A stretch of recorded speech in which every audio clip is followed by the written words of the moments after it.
your share of $100,000. Simply enter the houseofboxing.com Fight Night Prediction Challenge. Compete with boxing fans around the world. Simply head over to houseofboxing.com and sign up now. Matt Lenihan, Boxing Social, in association with Empire Fight Store, houseofboxing.com. We're here. Conor McGregor's boxing trainer, Phil Sutcliffe. We're here in Dublin, the Black Forge. So, his phone's going. But look, we're here tonight. Before we talk about Conor, you've been presented with a bit of a gift outside the big truck. Was that a bit of a moment for you there? It was a nice gesture, wasn't it? Of course. I knew it was coming. I didn't know tonight. Conor promised to me a few years ago, and like I think he waited for a very good one to come my way. I mean, and it's a lovely Jeep, and it is the Forge Stout. I'm very, very happy to promote the Forge Stout, but it's not about promoting it. It's about Conor is very, very good to all his people. Yeah. But I mean, Conor's a gentleman, right? Hard worker, hard graft, a great mixed martial arts man, great fighter, and I'm happy enough there tonight, and I was surprised, very surprised. It was a nice moment, obviously. Everyone made a big fuss about it. Obviously, the vehicle's nice, but you've got a long history with Conor. Tell us sort of one of your earliest memories of Conor McGregor, if you can do for us. Either when you first met him or something that stood out about you meeting this kid who's then gone on to create an empire, not just what he's done inside the octagon, inside of combat sports, but in terms of conquering the business world as well. Tell me one of your earliest memories. Conor, when he walked into the club, he was only going on 10. He was told to take off his football boots, right? Yeah. Because his football boots were mucky and he wanted to dig the bags. And Stephen Kaplan brought him over. He took off his football boots and then started hitting the bags. He wanted to join the club. I told him that he had to have his mother or father down to join up because he's too young. And we just say the rest was history. And then he became one of our own. You know what I mean? He started being a regular in the boxing game. You know what I mean? At the tender age of 10, right?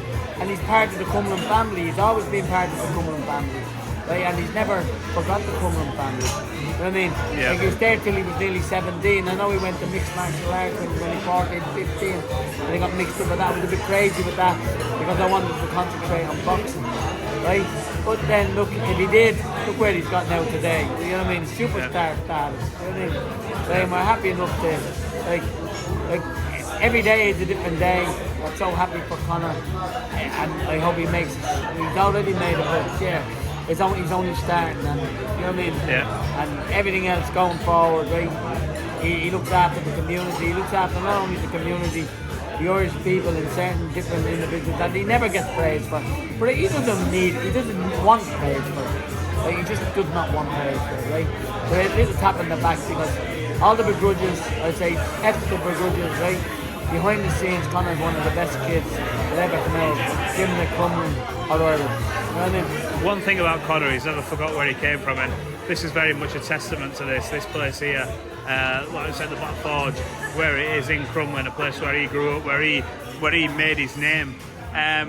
In terms of Conor and what he's achieved in terms of the combat world, how proud are you of him and what he's gone on to achieve? Is, you know, hit all the pay-per-view records in UFC, even bounced over to the boxing against the likes of a Floyd Mayweather and put on one hell of a show for someone who's a mixed martial artist. How proud are you of him for... And hit Floyd Mayweather with more punches than any other fighter ever hit Floyd Mayweather with. So where would you go with that? That says it all without me saying anything. You know what I mean? The stats show the results, right? But like, I'm so happy for him, right? I'm happy for what he's doing. He's getting ready for a fight with Chandler, right? He's training in Dubai. He's in a good place. Everything is right. He's great people around him, which he always does. He brings great people around him, right? To prepare for anything. Very unlucky on his last time he broke his leg. Very unlucky, right? Because he was winning that fight, right? Everything was going comfortable. But that's life, right? That's fighting. That's MMA. He'll say that himself.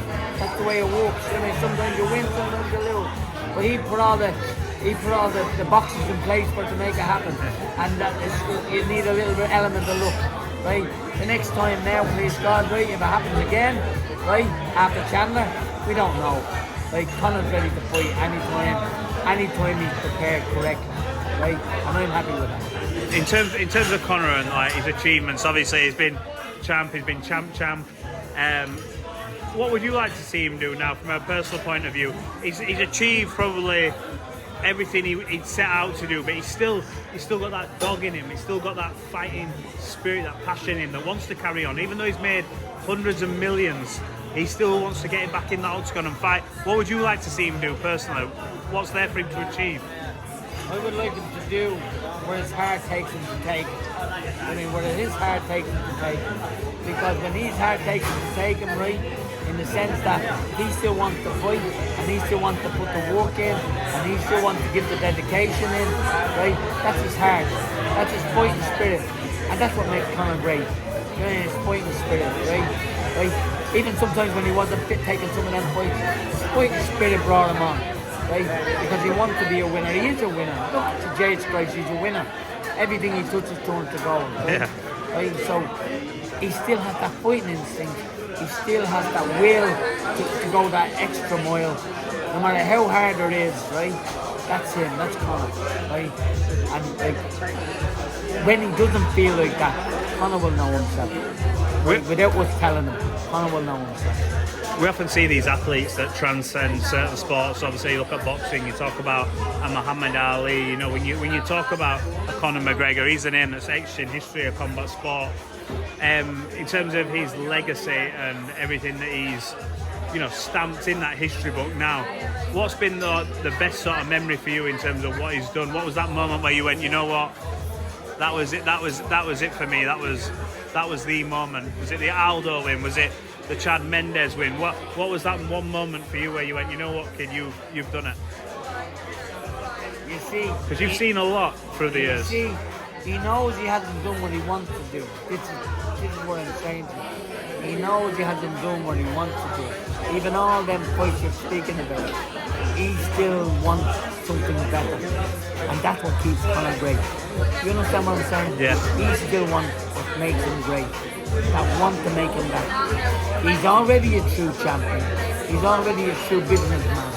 But he still wants that. When he's chasing that, right, that's what makes him dangerous, and that's what makes him fulfilling his own obligations.